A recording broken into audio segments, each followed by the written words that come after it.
Oh my God, what an episode do I have in store for you?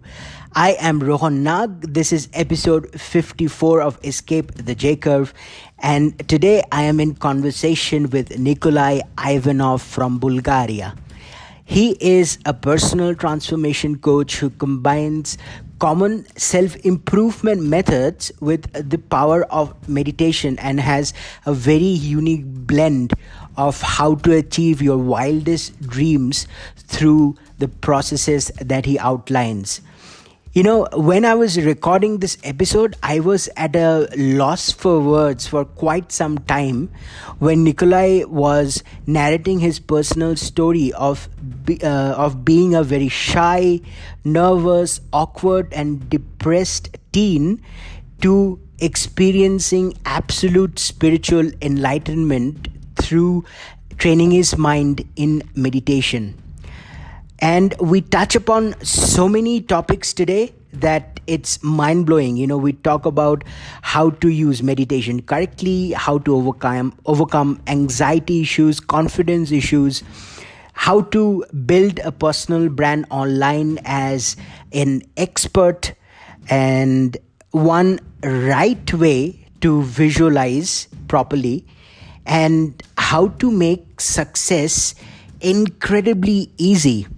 And yeah, we had some technical difficulties where I lost him for a couple of seconds due to difficulties in the internet connection. And it's a long episode, it's more than an hour.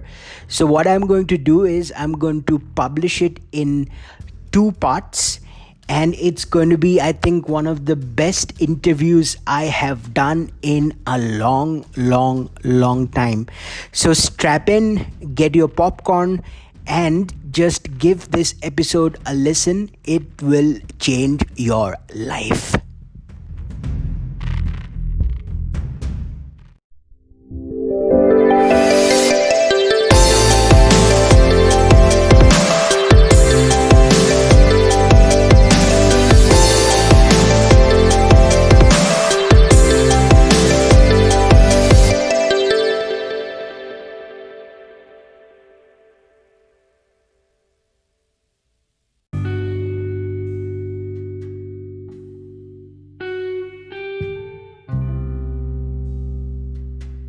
Let's do it.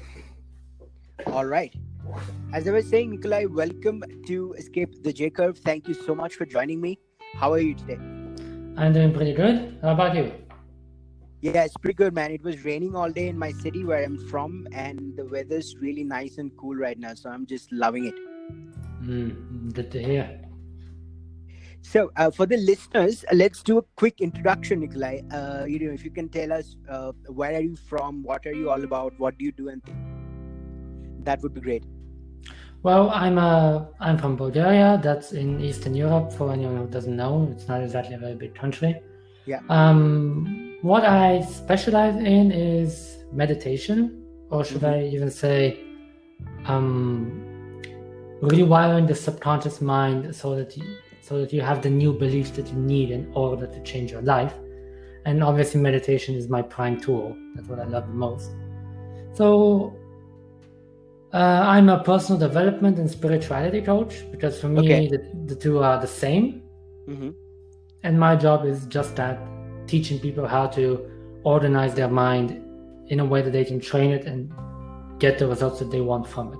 I essentially create the mind to support their goals. All right, fantastic.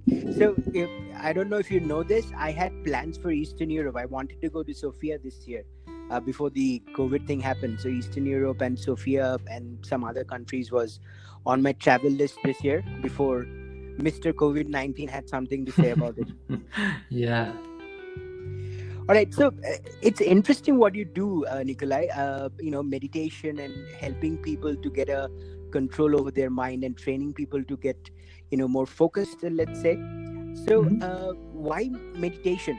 Did you have any personal story which told you the importance of meditation, and then you decided to teach this message to people? Yeah. So I guess I've always been, asking fundamental questions, how the universe works, what's the meaning of life. Basically questions that I think everyone should be asking. Yeah. But for whatever reason, I'm noticing that not everyone is doing that. Mm-hmm. So I've had a lot of personal issues in my life. And truth be told, I still do. I mean, anyone who says they don't have issues is either Jesus Christ or they're a liar. And yeah, if there were Jesus Christ, we would know, so you're probably a liar. Yeah.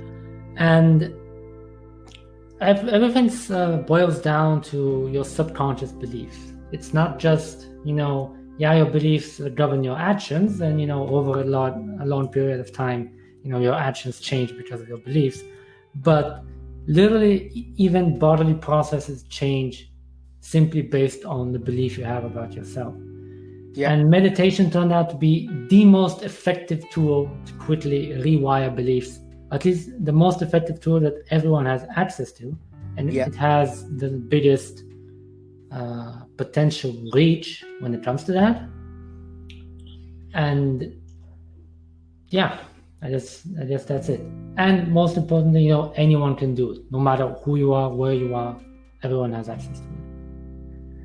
Absolutely. And I don't know if you're going to believe this or not. I just recently wrote a book called The 76-Day Lockdown Guide.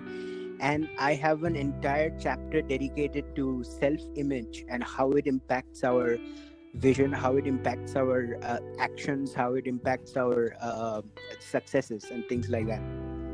Absolutely. That's awesome. So tell me something.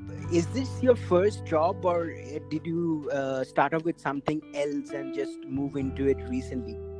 Well, this is my first business. Okay. I wouldn't even call it a job. Well, yeah, okay. I still have my part-time job here in Bulgaria that I'm keeping, just to kind of make sure everything goes straight with my business. Mm-hmm. Up until then. But yeah, it's the first one that I'm actually consciously building, and it will be the last one because there's nothing else I would rather do with my life. So it's safe to say that you have found your passion and you have found your message. Absolutely. Okay, so tell me something for young entrepreneurs listening in, or people who want to be entrepreneurs and start their own thing. To me, what you're doing is an expert business, teaching people some things about personal development and personal transformation and things like that. We all have fears and anxieties and lots of negative emotion when we start something new. Mm-hmm. Did you face any of those challenges, and how did you manage to overcome them? I faced every single one of those challenges every single time I tried something new, even when I tried learning how to use a washing machine for the first time in my life. So if you are facing anything like those, it is the most normal thing that you could be experiencing. This happens every single time when you're doing something that you are not used to doing. It's just like, the first time you go to the gym and you're training, you get sore. Not because you killed yourself or anything. It's just because it's something new. And that's the most normal thing ever. But the question after that comes, the question that logically comes up is, how can you reduce the duration that you need to waste? How can you reduce the time needed to waste in overcoming these fears? Mm-hmm. And that is essentially what I am trying to base my business off of. I guess that's what I've been building my mission around, how to find the fastest ways to change your beliefs. Awesome. So I completely identify with the example you chose, the going to the gym thing. I've been, my gyms were closed for the last 5 months. It just opened up, and I've just started going to the gym again, and it's brutal. Yeah, it's absolutely brutal. The pain is unbearable now, but with just a couple of days, it's going to go down, hopefully. Yeah. So, you had something to add on that? No, just wanted to say, that it will go down, and it's completely normal, just like everything. Yeah. So, let's go into your business or your teachings a little bit. So, when you talk to your clients, what is the biggest mindset or self-esteem related issue that holds them back, do you think?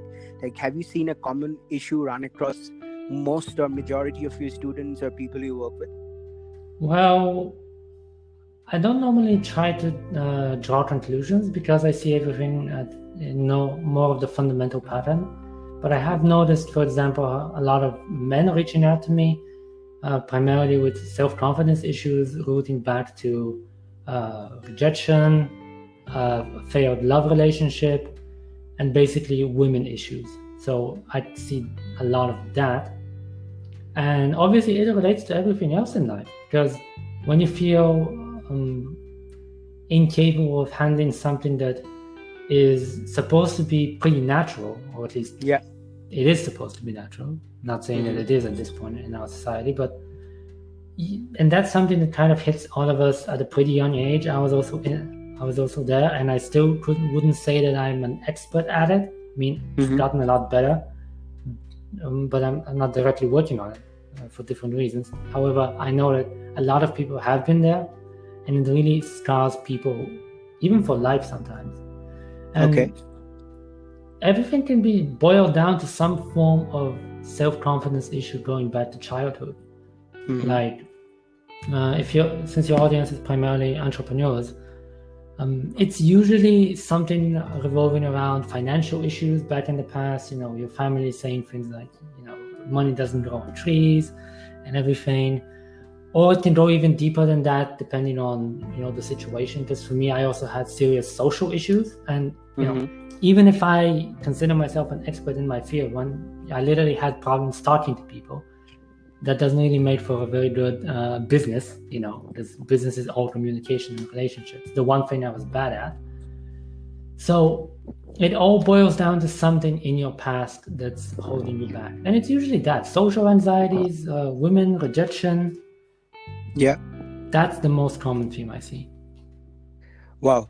And, speaking to you now, I wouldn't have thought that you have social anxiety or difficulty in communicating, because this conversation is going really well, and I'm pretty impressed with your communication skills so far. So I wouldn't have guessed. So must have come a long way. Yeah. Well, I guess I practice what I preach, That's awesome. So for the beginners who are listening into this episode, how would you define meditation, and how do you think it helps people deal with their subconscious self-esteem images and issues? Well, meditation is the mental equivalent of exercise. Okay. It's the mental equivalent of training your body. So it's training your mind. Yeah. And I actually just finished filming a YouTube video about that, between the different types of meditation. Essentially, a lot of people confuse that in terms of, we've been taught primarily by, spiritual books or so-called New Age experts. Yeah. In quotation marks, because they're not real experts, that, meditation is just about, sit down, relax, kind of empty your mind and everything. And there is a part of that is a part of the process, but it's not the whole process. So you could say there are two main types of meditation. You've got passive meditation, which is what we would normally refer to as meditation. That's the just disconnect, relax, don't really do anything. Kind of helps you to recover, to let loose. I would equate that to sleeping. Because when you can get yourself into that state, you're almost close to falling asleep, and you're just recovering a lot faster. That's a good thing. I'm not saying that's a bad thing, that's a good thing and has its place. But the people who are usually looking into meditation to solve issues, that's not where they should be starting. Okay. That's when we come into the active meditation part. Active meditation is where you're deliberately trying to build something in your subconscious mind. And I'll elaborate on that because it's kind of a big topic. Let's say you have ADD, ADHD, you just have problems focusing. Sure. Okay. Yeah. If you want to build your focus with meditation, you're not supposed to be trying to disconnect from thoughts. That happens as a side effect. What you should be trying to do is focus your attention deliberately on certain parts of your body, ideally in the back of your brain, the area where the cerebellum is. If any of the listeners haven't really heard where that is, you can just Google it, cerebellum, just so you can get an idea of where it is in your brain.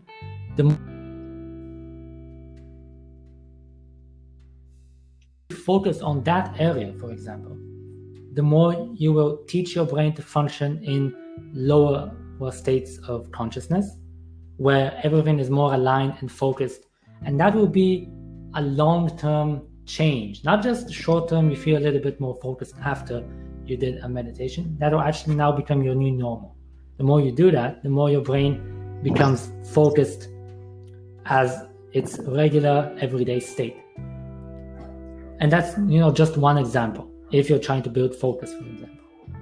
If you're dealing with some kind of health issue, for example, you can learn, you can train your heart, to function better, just so we can create more energy, more healing energy. And that's also a very deep topic in and of itself, how the heart can actually heal problems in your, physical problems, emotional problems. So I don't want to go way too deep into that, just not to overcomplicate the topic. If you want me to go into it, I'd be more than happy to do it. But just to summarize it up, if you're trying to deal with a specific issue when it comes to meditation, find out what type of active meditation, and when I say active, that means it requires effort, you can do in order to create the changes and adaptations in your body that allow you to actually fix that problem. Wow. Yeah, I mean, I would definitely love to go deeper into it, because I've been in and around meditation for quite some time, but I've never heard of, being able to heal your heart and things like that. So could you take an example and take us through, for example, say that you have joint pains or you're suffering from some kind of ailment. It's funny that you bring up a joint pain, because my knees right now are so broken and I will have to address them directly. I was hoping that I could kind of leave them behind, but I couldn't. Okay, so I will try not to overcomplicate everything with science, with scientific terms, just enough to get people introduced into the fact that this is not woo-woo. I didn't read this in a spiritual text from 5,000 years ago. This is peer-reviewed science that you can actually look up. Wow. So, the heart creates the strongest electromagnetic field in the human body. Okay. It creates a stronger electromagnetic field than the brain. Yeah.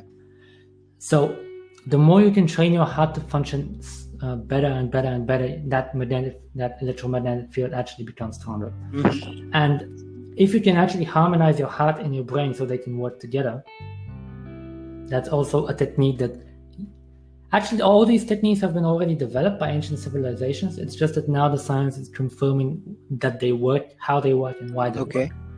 So if you can harmonize your heart and your brain, that's a state where you're not really thinking from your mind, you're not really thinking from your brain and analyzing things. You're just literally going with your heart. We have an expression, listen to your heart. Intuition, basically. That's that state where you listen to your intuition, where you're relaxed, but you're also actually performing much better. Even though you're more relaxed, you're even performing better. So if you're in that kind of state, you can use meditation and focus to direct your mental attention, let's say, to your aching joints.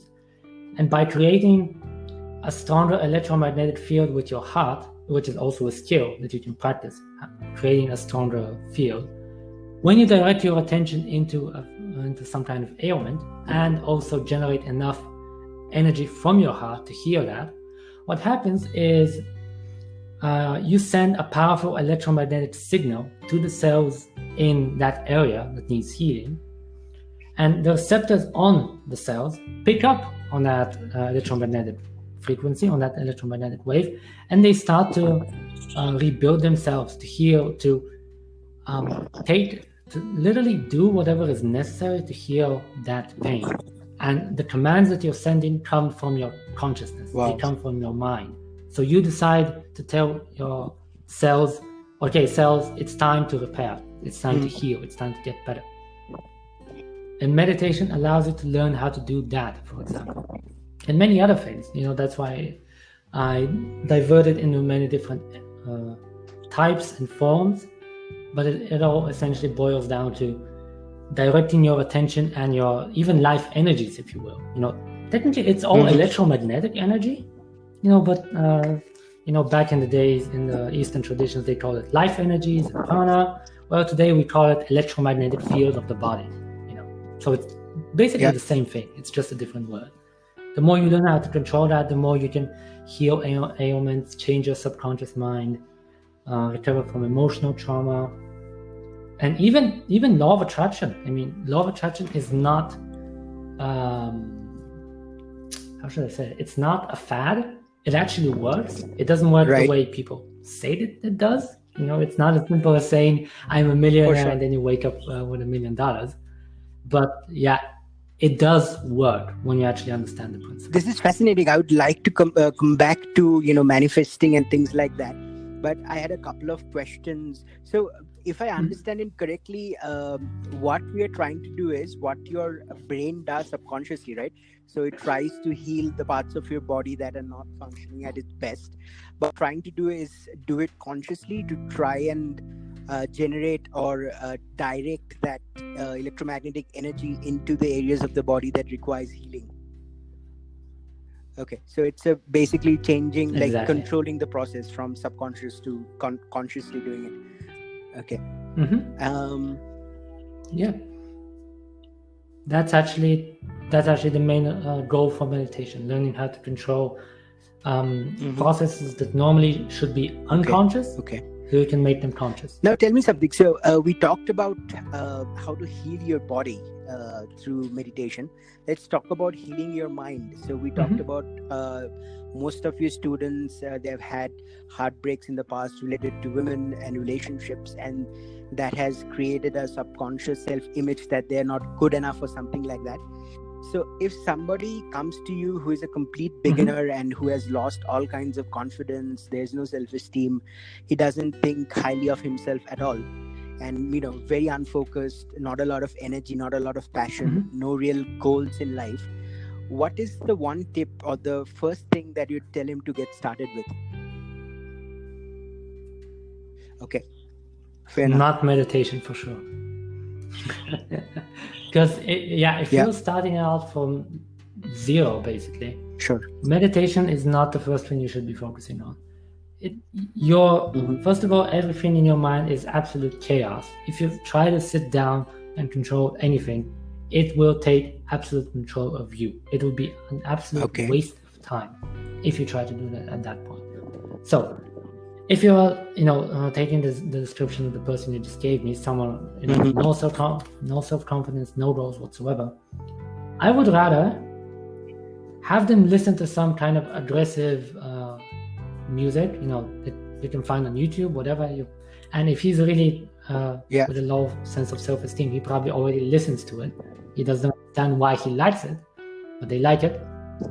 So start by listening to that and just get yourself to the gym, because right now your body has so much control over you that you should try to use your body as the ally it was meant to be. Try to get since you have so much energy that you can't control inside of your body in the form of negative feelings, low self-confidence, anxiety, and fear. Instead of trying to control it mentally, which will be very, very, very inefficient, just go to the gym, put that energy into something that will be productive. And actually several things will happen. First of all, since you're technically training your body, you will look a little bit better, and you will actually address one of the things that made you have low confidence in the first place, physical appearance. So it's never a bad thing. You should be exercising anyway for the sake of health, so you might as well do it anyway. You will actually improve, if you're training correctly, you will improve your posture over time. And a lot of people, like Tony Robbins level, they say things like, put yourself in a power pose to gain confidence. Well, why not just, train the muscles so that the power pose becomes your everyday posture. Yeah. And then you don't even need to do it anymore. Now it becomes your natural state. So most importantly, by training, you create a chemical state inside your body, a physiological state that equals to the feeling of power. You can't be deadlifting your max, for 5 reps and feel like you can't do anything. The physical state of overcoming physical difficulties changes how you feel, and by changing how you feel, you change how you think, because 95% of our thoughts are based on how we feel in the present moment. So if you feel powerful, you will think powerfully of yourself. That's where you start. And if you can actually visualize the thing that has made you unconfident in the first place, you are now actually training your body to feel confident in the presence of that thing that would normally make you unconfident. So to give an example, let's say you're afraid to talk to a prospect. If you're an entrepreneur, you can probably relate to that. You're afraid to talk to a prospect. So you go outside, you go for a 10-minute jog sprinting session. And while you're actually sprinting, especially while you're sprinting, imagine that person that you are afraid to stand in front of. And as the fear comes up while you're sprinting, use the adrenaline rush from the sprinting to keep going. And if you can imagine it well enough, you are now starting to wire your brain to experience the same adrenaline rush and just a rush of confidence, and link that rush of confidence to the image of the person you were afraid of in the first place. So now when you actually go and talk to them, you feel a lot more confident, even though you never even talked to them in the first place. Because you have mentally rehearsed not just talking to them, you mentally rehearsed talking to them in a confident state. So that's where you start. If you really at that lowest you know point. what, I love the answer. When I asked this question, I thought you would give an answer around meditation, but you went complete the opposite direction. You said start off with exercise and start off with something physical. That's amazing. That's a lovely answer, and I think it's very relevant. Yeah. Just because I love meditation as a tool doesn't mean it's the right different tool nails, different hammers. Yeah, for sure. So tell me something. We talked about the visualization bit, and you said that if you dream of getting $1 million and you visualize it and you wake up the next day, it's not going to happen like that. So that's one of the takeaways with people who read books like this, Secret and things like that, and they start to visualize and they think that it's going to get them there. But why do you think that doesn't work? Well, since I'm actually a physicist by education, I have a degree in applied physics, so I'm a physicist and engineer. I don't want to go deep into quantum physics, but just for the sake of explaining things, I'm going to forward it over. Yeah, just a minute. Sorry to interrupt you. Because you're a quantum physicist, have you read the book Reality Transurfing? Just out of curiosity. Okay, go on. No, actually, I haven't. Yeah, and I'm not a quantum physicist. I'm just a normal physicist in applied physics. But quantum physics comes along with it. An understanding of it. Yeah, just not to confuse people. I'm not a quantum physicist. I'm a normal physicist. So, what Secret essentially says in primarily is that your thoughts are waves of energy that can attract things to you, and that is true. I'm not saying that that's not true. That is absolutely true. However, you have to understand something called it is still energy, because what's the energy of your thought compared to the energy of absolutely every single other aspect, law of nature, other people, the business model, the pre-existing business model, that is creating the opposite effect of you not being a millionaire.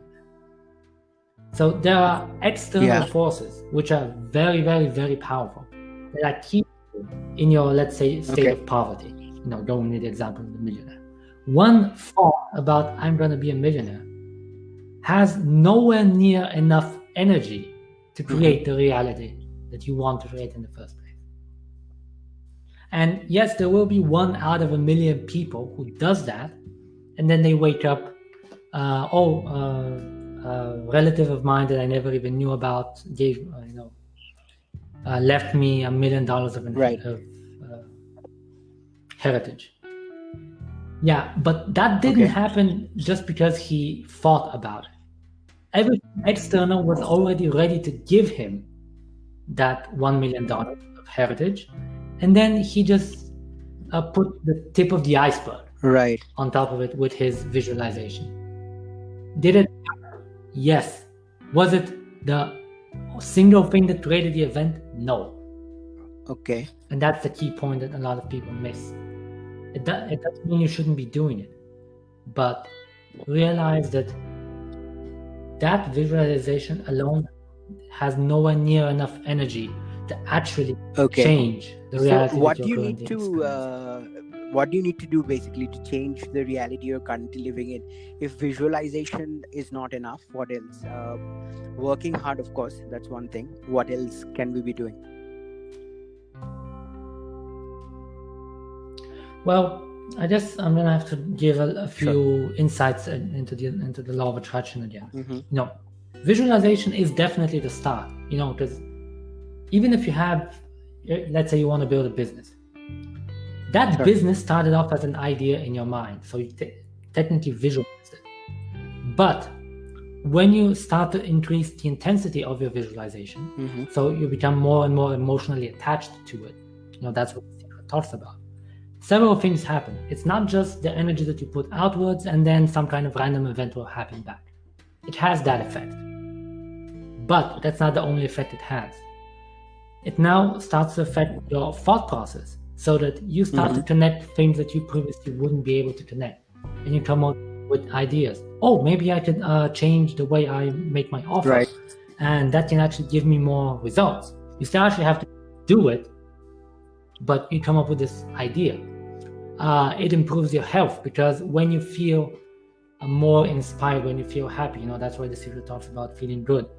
You activate more of those healing hormones. You reduce the need for sleep. You reduce the stress you feel even from working hard. So you're actually becoming more and more efficient as you're working hard. You still got to do it, but you're actually becoming more efficient in your actions. So you've got that benefit. And even it takes care of motivation. A lot of people say motivation is not important and you shouldn't rely on it. I agree to the extent that, you shouldn't sit down and wait for you to feel like it. But when you're motivated, you perform way, way, way better. So the name of the game is to actually have a habit that allows you to be motivated whenever you need that. So that's where visualization comes in. When you know how to actually create that vision inside and create the emotional state, you will be able to create even the motivation that improves your performance. So as you keep doing that visualization, you have, like we said, opportunities coming to you out of nowhere. Maybe it will be big opportunities, maybe it will be small opportunities, but it happens. We can't ignore the fact that it happens. You've got better performance in terms of if you're already working, now you'll be able to work more, or you'll be able to work faster, whatever. You will have better ideas because you will have access to intuition and deeper states of consciousness where, I had this great idea. I read a study about actually it was a TED Talk about what is the main predictor for the success of a startup.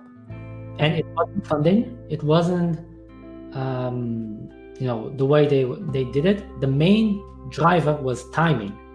Did the right idea come to someone's mind at the right time in society? Before we had Google, there was Yahoo, but I guess the world wasn't quite ready for a big search engine. So when Yahoo kind of failed, Google came in at the right time, and now is what we know. So when you have that intuition and something just tells you, like, I gotta do this, this is what I gotta do. Turns out that is your biggest predictor of success in business than anything else could be. Now, let me just be clear about something. If you have some kind of weird idea and then it doesn't quite work out, don't say that I give you the wrong information, because you still have to be responsible for the actions that you take. Absolutely. Maybe you did have the great idea, but it was at the wrong time. And even if you do have a great idea and it is the right time, that doesn't mean you should disregard planning, funding, business, marketing, sales, and all the other stuff that you already know about. It's just that one extra ace up your sleeve that you can use to get more out of your business work. Very interesting. Very interesting.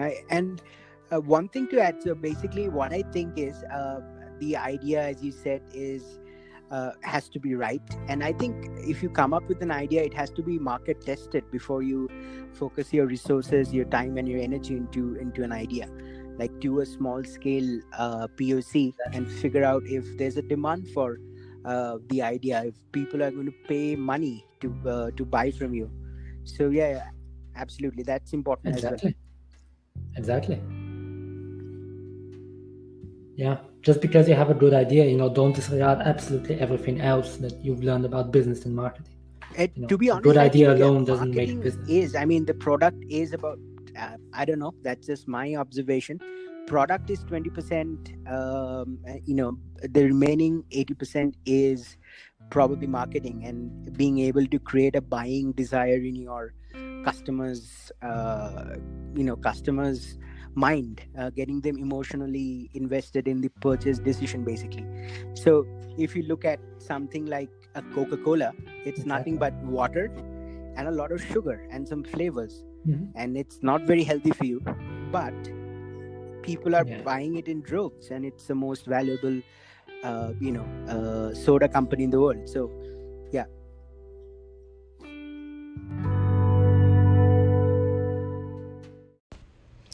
Hello and welcome, and today I bring you an incredible offer. Listen, if you're anything like me, you probably remember someone who helped you along the way. For me, that person was Russell Brunson. In January 2020, I decided to start my own e-commerce business. I spent the next month on market research and product research, and I found some products that I would like to sell online. I shortlisted 7 or 8 products. On February, my website was up and running. In March 2020, I was almost ready to sell, to test out my market, to test out my products, and to send traffic to these products so that I can start selling. But around end of March, when I was just about to go live with my dropshipping business, COVID-19 hit. And I hit a roadblock. I had no idea what to do. I was planning on the business for months. I just launched it, and there was a huge turmoil going on globally, and I did not know if I launch an e-commerce business, what would be the delivery time? Would people be placing orders online? How would the economy, the microeconomic situation be impacted? And I was totally shocked. I could not think of another way to move forward, and I was completely stuck, and I was contemplating giving up.